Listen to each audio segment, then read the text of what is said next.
Okay, so nail art time. I'm going to airbrush some custom stencils I made for those Beyonce press-on nails that I wanted to do for the new release of her album Cowboy Carter. Okay, so this is going to be a hat, like a cowboy hat, with a heart-shaped disco ball at the bottom. But if it's heart shaped, do you actually call it a disco ball or is it a disco heart? These stencils are custom. This is not for any other person other than myself. Yeah. I'm going to add a little red, a little blue. We went in with the white. That black was the base.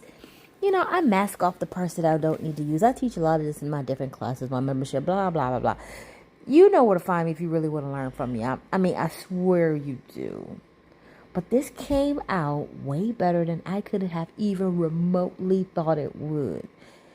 And like I teach my students when they're making their stencils, you don't know how it's going to come out until you spray it. You really don't. But let me just tell you, I was surprised. Happy and surprised.